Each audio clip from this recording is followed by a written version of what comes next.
then it's probably a good place to start school and then rather drop out of school later when you find something. Start school and keep exploring other options. Start a side business, get a hobby, meet people, see where it takes you.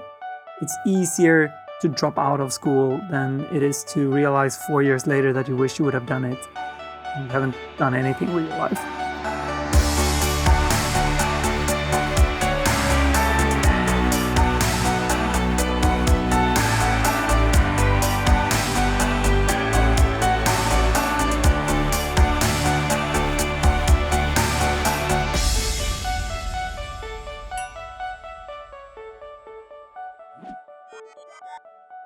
Are you about to make what will feel like the biggest decision of your entire life? And hey, it might be. And the decision is, should you go to college or not? What is even college? Wasn't that a dramatic opening? It was really dramatic opening. That was like I've never... Yeah. That was the most dramatic I can go. But I actually never really understood. Okay, so college is an American term, right? Yeah, and What it's is so college? it's so confusing. It's I actually don't know, even though we've been looking into this, because it's like different everywhere. But what is our definition of college? Okay, so our definition of college is: are you going to choose to study after whatever studies is mandatory in your country? Like, are you 18, 19, whatever the age is, and you're about to choose, am I going off to university or college or whatever the fancy word is? Yeah. Or should you just skip it, go rock and roll, and become an entrepreneur? And I did a dramatic introduction to this, kind of tongue-in-cheek. And at the same time, this is a tricky decision. Like, if you are standing in front of this, it's very natural to have fear of messing up your future. Like, either if you go or if you choose to stay, that comes with fear. And also, there's so many conflicting feelings, right? I remember second year in before whatever college, the word wherever I was, 1 year before I was quitting school, I was so tired of it, and I just wanted to get out and follow my passion. But at the same time, I really wanted to stay put and make sure that I got good grades in case I would ever need them for a job or whatever. And also, like, what would my parents think if I didn't stay in school? They had invested so much in it. So many like confusing ideas all put together. We're going on a really long intro here. Yeah, I love it. So I'll just jump in to introduce you. Yes. So I'm here with Emil, my good friend, and in this beautiful new studio of ours, in this beautiful light. It's so pretty. Yeah, and he's a very good friend of mine. He's the host of this BecomingGreat.com podcast, and he was the first one joining me into Great. Thank you. I'm also the host of our other podcast, Great.com Talks With, where we interview different charity organizations. And if you haven't checked that out yet, go check it out. It's very interesting. The link is probably in the description. It's probably going to be in the description. Now, I'm here with Eric, who is the founder of Great. He's the founder of Catena Media, a company that ran up 300 employees, probably college dropouts and college graduates. So you have a lot of experience of not only being an entrepreneur and creating your own company, you also have a lot of experience of hiring people. And I'm curious myself to know how important is a college degree for you? And don't answer now, but I want to find out your perspective later. We'll get there. And hey, if you're new here, this podcast is called BecomingGreat.com. And the reason we do this is because we want to help people who want to make the world a better place through entrepreneurship. And Eric, why are we talking about college today? So this is actually one of the most common questions that I get.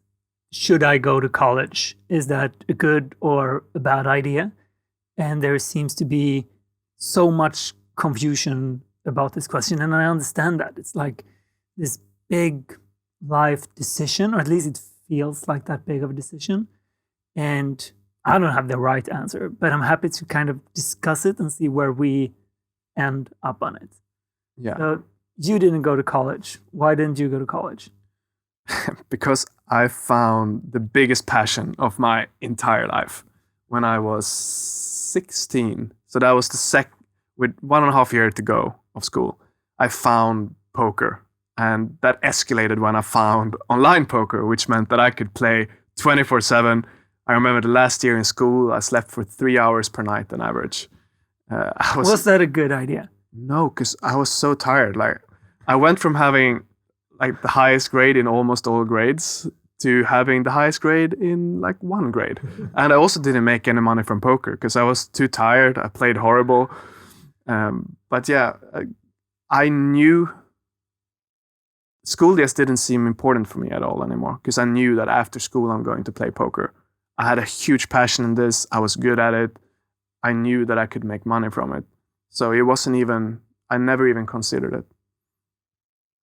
Do you think it was the right call? Oh yeah, for sure. For me, because it was such a rare opportunity to find something that I was good at, I loved, and that I could make money from.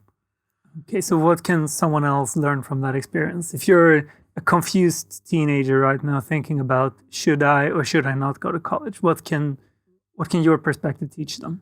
Like I said in the introduction, it depends on what is the reason why you are anxious of school and want to do something else. Are you just bored and tired of it with no real good alternative? Then probably it's a smart thing to stick it out.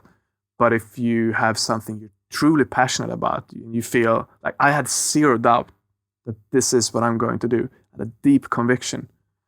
If you're coming from that place of conviction and passion, then yeah, I think pursue that first. You can always change your mind later.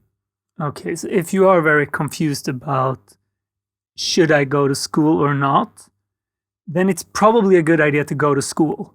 Yeah. But if you feel I really want to pursue this dream, I really love poker, I really want to build this specific business idea or whatever it is, then it might be a good option to just skip school and go ahead with that dream. Yeah. How come you didn't go to school? Was it poker as well, or? Yeah, so I was also playing poker, and yeah, I never actually really considered studying. I actually started studying when I was 20. I had just started my business. I was still playing poker, and I moved to Stockholm from my hometown, and I started studying mainly to get to know people. And I think I went to school for like 3 weeks, and then I dropped out. Nah. So I had 3 solid weeks of university. Yeah. But it was the same for me. I started going to school mainly because I wanted to meet exciting people. And I was already starting the company. I was playing poker. I never felt confused. I never felt should I or should I not. I always felt like this is the direction I want to go in. And what did your parents say when you decided not to go? I actually never had any problems with my parents. Even when you played poker? Not any real problems, I wouldn't say. I think I'm a very kind of they learned early that it's hard to stop me. No, they wasn't really against me playing poker either. And I think that comes from, I started with 0. So I started playing free poker tournaments, no money whatsoever. And then suddenly I started winning because it was very easy back then. Like, it's not today. It's really hard today. If you're listening, don't play poker. It's over. It's so hard to make money these days. 15 years ago, it was 15 years easy. ago, yeah. Now Today, people are way too good. Yeah, 15 years ago, no one had 15 years of experience. Yeah. Today, there are lots of people with 15 years of experience. Yeah, but they couldn't really say, well, they never said anything because I didn't put any money into it. Yeah. And I started winning, and it was your a hobby, money, right? and it was my money. One thing that my mother really wanted, because she was concerned, was that every month I put some of my winnings into a bank account that she controlled. So I couldn't control it. Okay. That was a buffer in case I actually had lost a lot of money that I wouldn't tell them about. So that way she felt that she could trust me. Because if I could put, I don't know, a couple of €100 or 1,000 euros into a bank account in her name, obviously it was my money, she just kept it for me, then she felt safe me not gambling all my life savings away. Mm. So I think that was a good way. But no, I never. But I think that came from my conviction in this as well. Yeah. Yeah. Did you have problems with your parents? My experience is very similar. My mom was very worried because I was doing gambling. My dad really prioritized education. So he was, I guess, disappointed at first that I wasn't going to the same university that he did. That was his plan. But when I started winning early, he was excited for me, and he's a math guy. So I think he likes the idea of gambling somehow. Yeah, my father was the same, actually. Yeah, but the thing is, there was no stopping me. It would not have mattered what they said. There was just this deep conviction that this is what I'm supposed to do right now. Yeah, And so that made it much easier because they saw that. Yeah. I think the conviction here is an important part. That Yeah. if you're confused, if you don't know what you want to do or not, then you probably don't have the conviction that it takes to go after something. That's probably your no, right? Yeah. If you don't have hell yeah, then it's Yeah. probably no. Because I was willing to do anything to become good at poker. I was dedicating my whole life to it because I Yeah. liked it so much.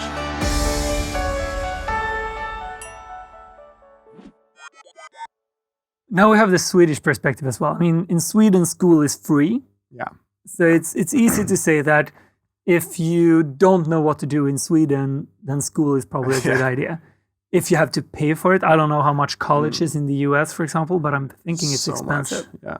So how should you think then if school is expensive? I'm no expert. I don't know how necessary college is for your ability to find work in the US.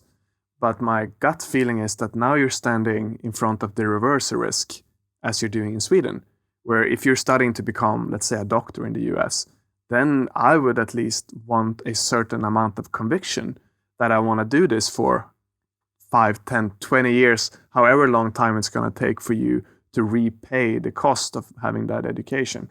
Yeah, so what you're saying is in Sweden, if you're going to decide to go to college or not, you should go to college unless you feel you absolutely want to do something else. Yeah. And in the US, if you're going to decide what to study, then it's probably more important to know I want to study because that's the Yeah. financial risk. Yeah. But if you just take a regular job, whatever, in food markets or anything, you start earning money instead of needing to pay money. You start earning money and you give yourself time to develop as a person. Like, trust me, you might feel like you know everything. Is this when I become a parent that I tell kids what to do? But I thought I understood myself and the world when I was 19. I was an idiot. You're still an idiot, my friend. Yeah. But I like you anyway. I'm an older idiot.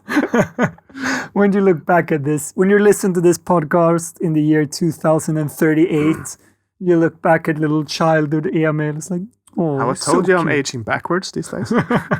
Benjamin Buttons, aging backwards. Right?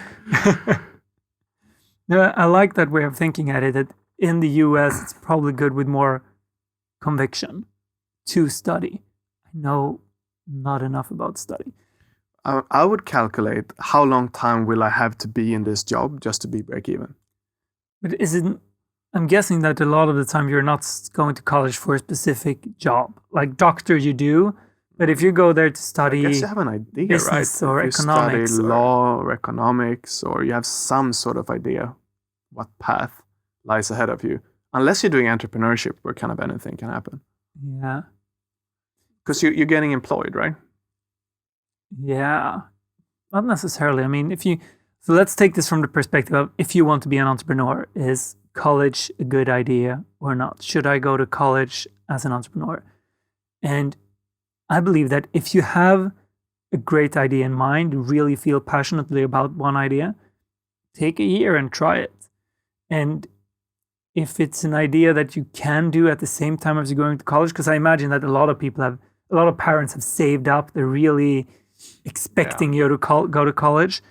Go to college, but don't feel that you have to put the business to the side. I think college or university or whatever is a great place to start a business because you studying, I mean, to be fair, it's not a full-time thing for most people. you can go to college and you can have a side business, spend 1, 2, 3, 5 hours a day on it, and you can do it for a couple of years and then drop out. It's not a necessity to complete it just because you started. And starting a business on the side while studying, maybe with someone you meet in school or in one of these clubs in school, is probably a great place to start a business. Yeah. And I want to underscore again that we don't know the details of what the school system looks like where you live. We don't know if your parents have saved money for you.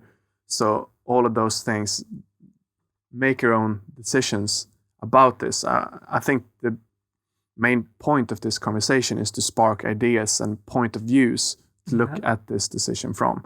And I think something that can be very valuable then for, we'll get back to how you can meet other people in college soon, but I'm super curious to understand you as an employer, someone that has run a company with 300 employees. How important for you is it that someone has that degree? When I was in school, it seemed like the most important thing in the whole world to have that degree. That's what teachers said. Yeah, so I think that degree is super important in like classical jobs. Like if you're going to be a doctor or a lawyer or financial controller or whatever, you're going to need that degree. But if you're going to work for a tech startup kind of company, with our first 10 employees, I think 5 of them didn't even finish school before college. Like they didn't complete their grades when they were 18. Emil, my co-founder of the other company, he didn't have finished grades he was a dropout even before college, which probably isn't a good idea to suggest. Just say how much you made instead.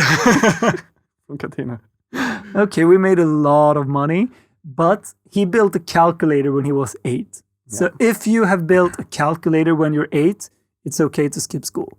So what were you looking for in these people then, if you decided to hire them in spite of the college degree? So it's probably not a good idea to look for what did I look for in the beginning, because I had absolutely zero experience hiring. And I was 24 when I started hiring people. But what I would look for today, I would look for curiosity, like how eager is a person to learn. I would look for passion, like what is it that they want to do? Why did they look for this job? Yeah.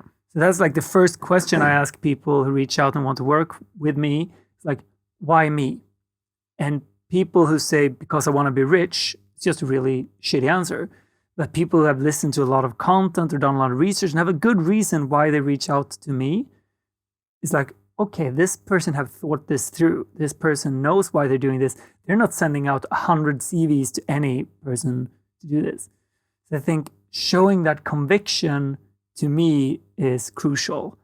Writing well is something that I look a lot at, like how well do they formulate their first emails to me? Have they given this any thought, or is it clear like they just wrote something and clicked send? It's like, is this well thought through? Is the correct grammatics? Yeah, because it shows that is a personality type that is willing to put in that little extra effort. Yeah. And all of those things, passion, enthusiasm, those must be harder for you as an employee and as an employer to train with someone. Yeah. I mean, now when I think about it, we're 7 people in grade right now. Yeah. I have no idea who has a degree. I don't think anyone does. Joachim probably does. I don't even know who has degrees in our business. You didn't ask for it. I haven't asked anyone. No. So that says quite a bit. So yeah. The degree, but it's a very special company, right? So it doesn't apply across the board at all. No, I mean, if you're going to be a lawyer, if you want to be working in big scale businesses like, I don't know, Mercedes or Deloitte or whatever, they're probably going to ask for your degree. But I don't think it's a necessity in most places. The degree in itself, that is.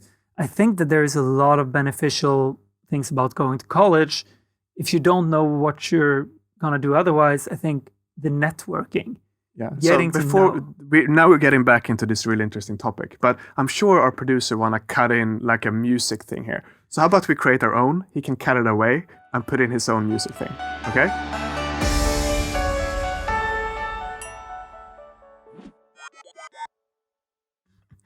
say that question again, and I'll do it without So the big. what is the benefits of college except for degree in itself?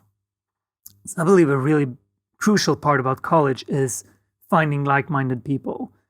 And young people who choose to study business, for example, they most likely have an innate interest in studying business.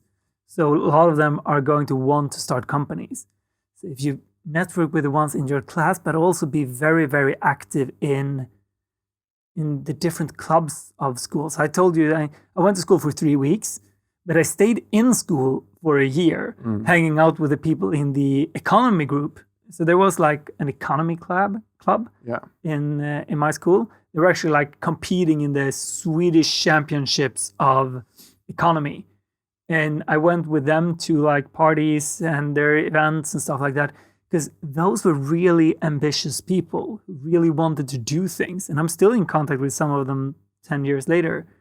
And I think that's being in those clubs. The only people in those clubs are people who are willing to walk the extra mile. Otherwise, they wouldn't be in that club. So if that is the football team because they're willing to walk the extra mile in terms of sports, or it's the economy club or math club or whatever it is, all of those are people who are willing to walk the extra mile, because otherwise they would be at home watching Netflix. Yeah. So I think that's a crucial part of it. Yeah. You could find those people outside of school as well, though, right? Yeah, definitely. Yeah.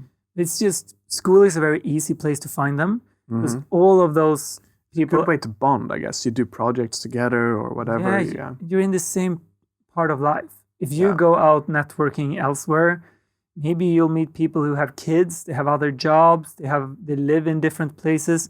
If you do it in school, everyone is in the more or less exact same chapter of life as you are. No one already runs a big company, so you could start a company with them. No one has a job, or at least not a full-time job, because of them they wouldn't be in school. Almost no one have kids. So whoever you meet is gonna be a lot more like you than outside of school. Yeah. And then if you have a passion, then you could always run that on the side, like you said. You can maybe Yeah. find a friend in school that you can run it on the side with. Yeah, definitely. I mean, And when that lowers pressure, right? when we started Katina, with the first 2 years, that was a hobby. We spent maybe 5-10 hours a week on that for 2 years. The first year we made $1,000 for that full year. The second year we made maybe $10,000. And first, the third year we started doing it full time. So we did this. We didn't even start school. Well, I went for school for 3 weeks during this period. But this could have been, let's say, a thing to do in college. Maybe you make €1,000 the first year doing this, or dollars, or whatever. And then the second year in school, you're still running this as a side business, and you make $10,000. And like, hey, that's like $800 a month. Maybe it's time to. Then you can drop out. Take the step. Yeah, then you can drop out or take a year off from it and see where it goes, because you're not risking so much. You already built something. Yeah. I want to touch upon what skill sets are necessary to become an entrepreneur. And I think that is so important to have a mindset of how can I improve my skills instead of the mindset of how can I make money or have this company. Like, I think if you focus on the skills, you are going to have those things as a side effect of you being able to provide value. So which skills that you see as like crucial for an entrepreneur can you learn very well in college? So networking is the first one, which we touched upon. That's a big part of college, I would say. Second one, And with networking then, would your focus be on the value of the network in itself, or the value of practicing the skill of networking? Because you will need that later. good question. Both, I would say. I like the idea of thinking of it as I'm practicing networking now. I'm putting myself in situations Yeah. where I might be uncomfortable. I'm learning how to interact better with people. I'm learning to understand what do other people want and how can I help them to get that. Yeah. I'm becoming great at listening. That's so Yeah. crucial. Become a better listener, because then you can understand so much more about other people. Yeah. And yeah, And I think that is important too. And a reason why I think it's important that if you are doing it to create a certain outcome, that is the network or this specific relationship, then you're going to be scared to lose that person. And I think a very good way to learn a skill, like, or any social skill, is that be too much sometimes. Ask some weird questions. Be ready to be the weird guy. Maybe you lose this relationship, but at least now you know, right? Mm-hmm. So be willing to take many risks when you're socializing. Go ask someone that you think, I can't go up to that person. I'm not at their level. Try. They might laugh you off, but at some point, like, you're building that skill set. Yeah, I can see that. So Become a person that is fearless socially. Yeah, but that you can do in college or anywhere. In college. It's just a good skill Super good skill to learn. Yeah, practice to be comfortable in uncomfortable situations. Yeah. And what I like about networking and socializing as a skill for an entrepreneur is that is so useful, whatever company you're running. Yeah, in any like, company. yeah, some skills are very specialized, like poker, unfortunately. But socializing, if I only learned that instead, I would have other friends than you. Aww. Okay, so to go back to your question, what good skills can you learn in college? Networking is one of them. Learning in general, I would say, is a more important skill than what you learn. What I mean by that is like, learn how to memorize things, how to find out what you're interested in. When there is a boring topic in school, figure out how to make that fun for you. Maybe that teacher is really boring. Okay, then maybe the best idea for you is to go and find a better teacher on YouTube, or find a podcast who talks about this, or find someone in your class you can kind of learn this together with. If you can make any topic interesting, that's a super skill. Because as an entrepreneur, you will run into so many things that are boring, and becoming good at asking for help, becoming good at practicing that is such an important thing. So important. And figure out how you learn. Like in school, you only get to try books, but maybe you haven't tried podcasts in school. You haven't tried YouTube in school. I learned by far the best from YouTube. Yeah. I never learned from YouTube in my whole school. No, it didn't really exist back then. No, it didn't exist. But it would have been so much easier if I would have been able to learn visually.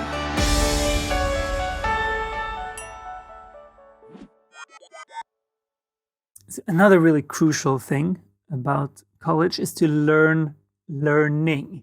So even if you have a boring topic, and maybe especially if you have a boring topic and a boring teacher, what you can practice here is to learn learning. Because as an entrepreneur, pretty much the most important skill you can have is curiosity and wanting to learn things and being good at having Google as your best friend. Yeah, that's something. Learn how to Google things. Can you just share on your journey towards Catena Media some insanely boring things you've had to learn? I mean, I'm not sure if...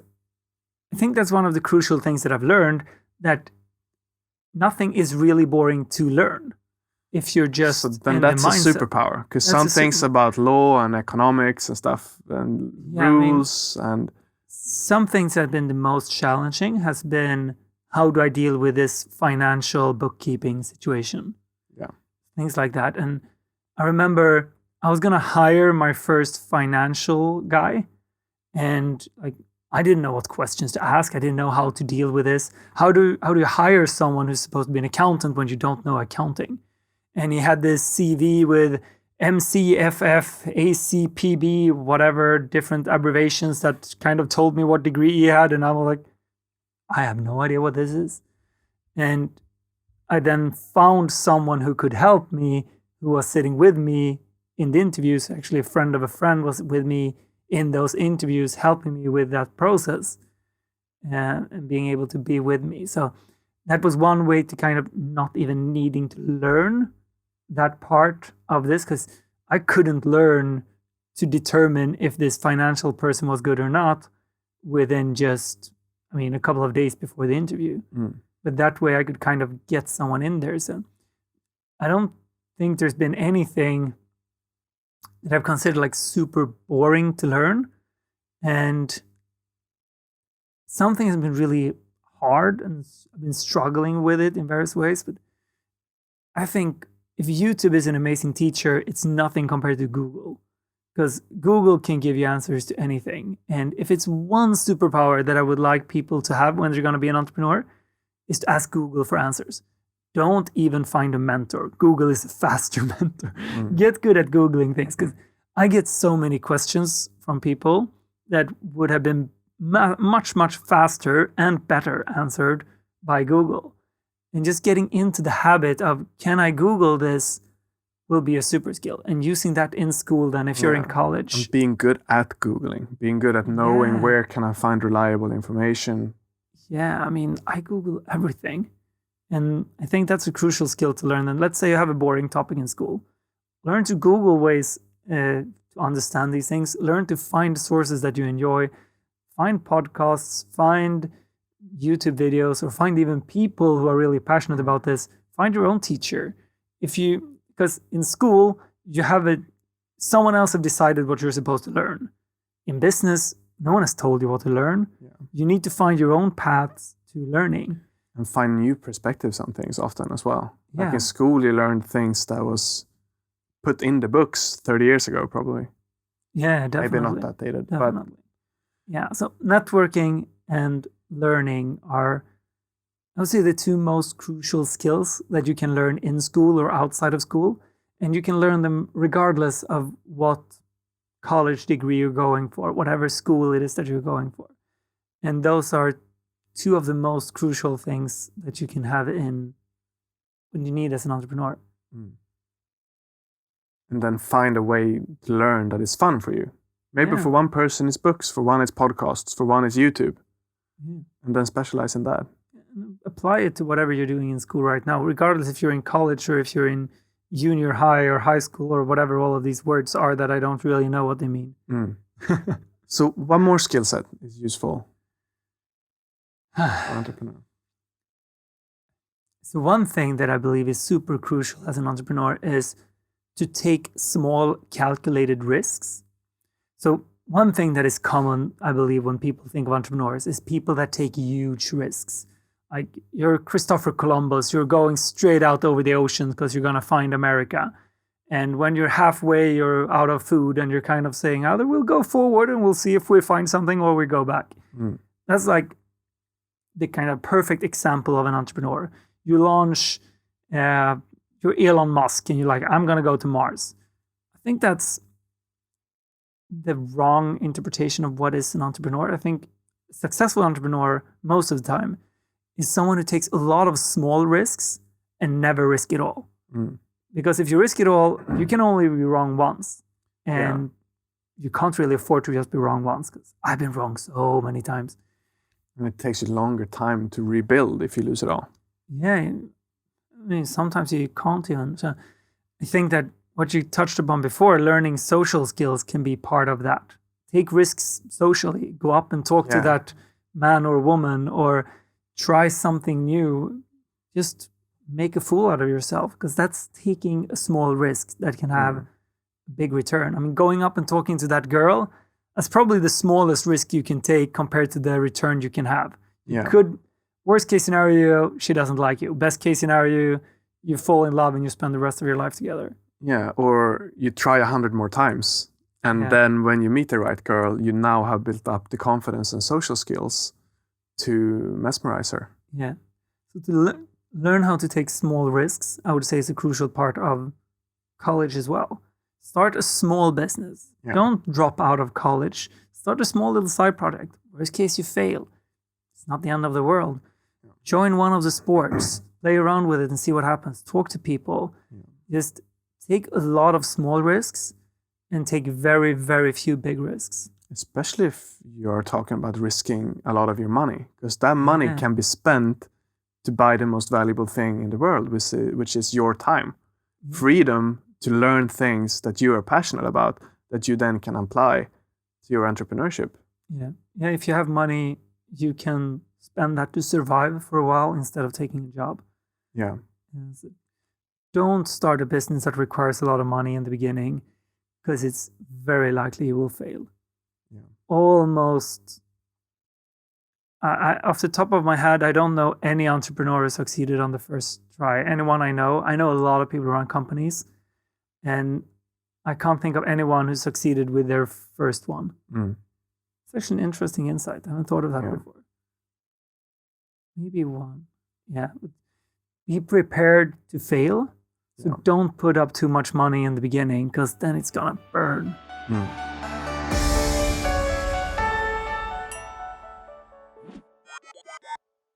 I'm curious to talk about how you can even talk with your parents about the idea of dropping out of school. I mean, they might be worried or upset. Do you have some more skill you want to explore before we go there? No, let's go there. Okay, so I think that's a very common thing. I mean, if you have the same conviction that we had, our parents probably gave up long before they even tried having that conversation. But a lot of parents, I don't think, do, especially if they put money into it. Yeah, they put money into it. So I think a very crucial part about this is not to try to convince your parents that this is the right thing. The crucial part is to start by listening to their perspective. Like, sit down and try to understand why is it so important to your parents that you go to school, and make them feel that you're really listening and valuing their opinion.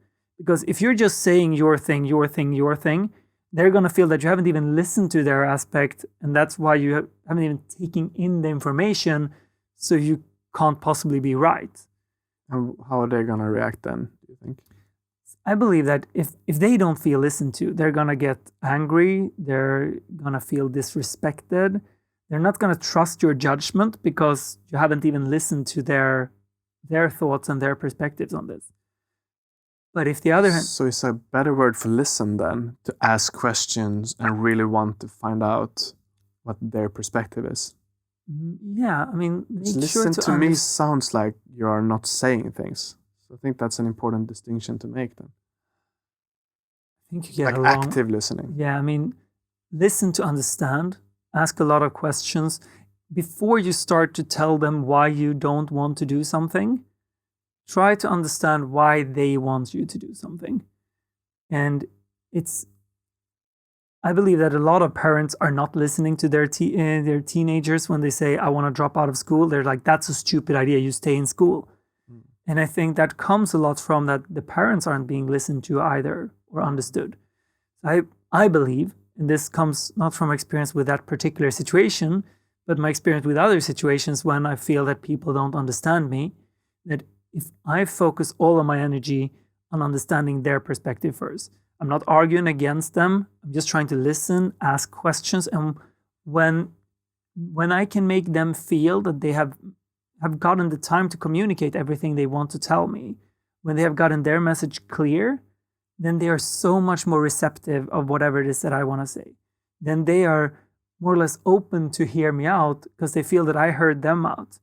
So I think one of the problems with trying to just tell your parents, I'm going to drop out, is that the parents haven't got the time to tell their story.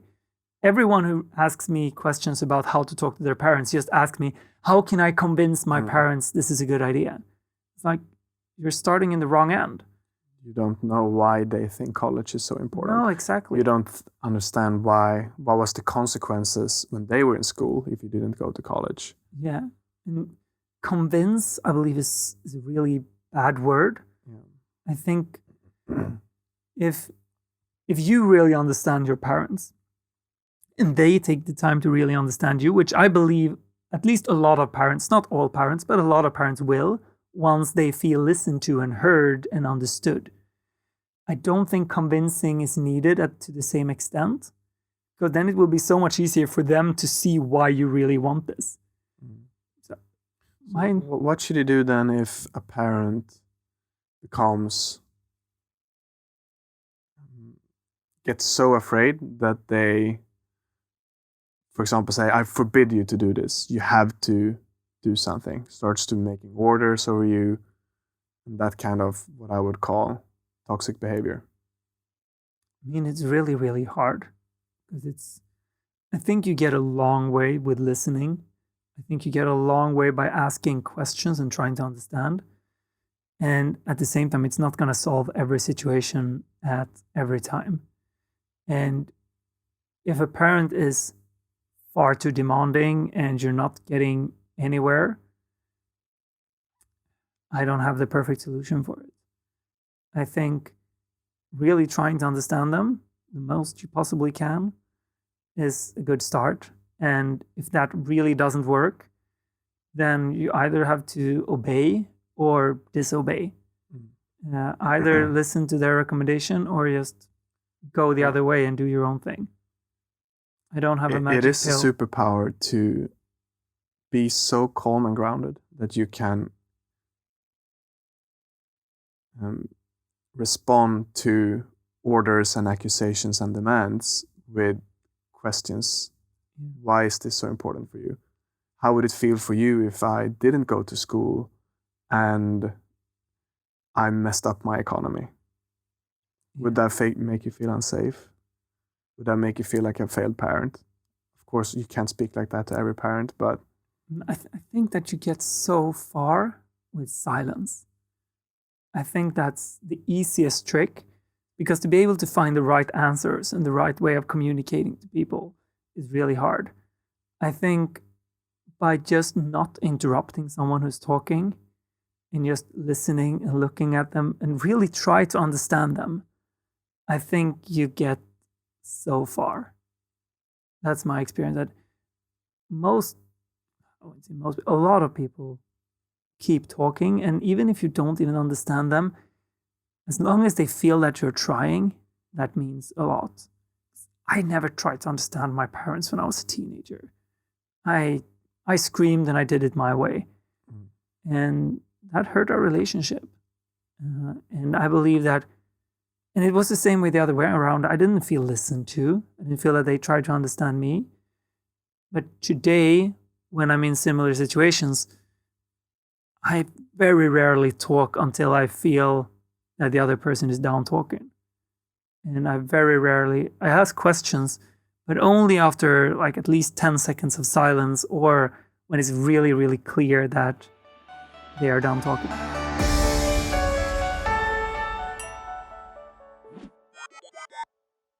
Okay, so would you like to summarize what we've been talking about in this episode? Yeah, so when it comes to school or not school, I think the most crucial part is, are you running towards something or are you running away from something? That if you feel, I really want to start this business idea, or I really want to pursue this poker career in our case, or this football career or whatever it is, then you're running towards passion. Go with a passion. But if you feel that, oh, school just sounds boring, or I don't really know what I'm gonna do, I don't really know, then it's probably a good place to start school and then rather drop out of school later when you find something. Start school and keep exploring other options. Start a side business, get a hobby, meet people, see where it takes you. It's easier to drop out of school than it is to realize 4 years later that you wish you would have done it and you haven't done anything with your life. So that's like the main takeaway from this. And yeah, school could be important. It's not super important. There are tons of businesses you can do without it, tons of jobs you can get without it. But it's a good way to learn skills, and it's a good way to network. And learning the skills should be the main focus. Yeah, learn the skills. If you want to be an entrepreneur. If you get out of school, that's a life mindset as well. Yeah, learn the skills. Yeah. Learn the skills. Yeah. So if someone likes this podcast, what should they do? Let's move this way and address people that might be watching this on YouTube now. I would highly recommend you check out our YouTube channel. But if you're listening to us on a podcast app and you feel like, okay, I got benefit from this, and I would like for more entrepreneurial minded people to get a chance to listen to these kinds of conversations, the best thing you can do to help us is to go into your podcast app and press subscribe. And the reason why that is helping us is because how high ranked you get in podcast top lists doesn't have to do with the amount of total listeners. It has to do with a subscriber to listener ratio, which means that even if we are a tiny little podcast, so can we get into these top lists? And that means that a lot more people can hear these messages that we want to give to the world. Did I get that? Did I? Solid. Solid. Okay. Let's stop there. And I'll see you next week, Eric. See you Thank you. next week. Thank you.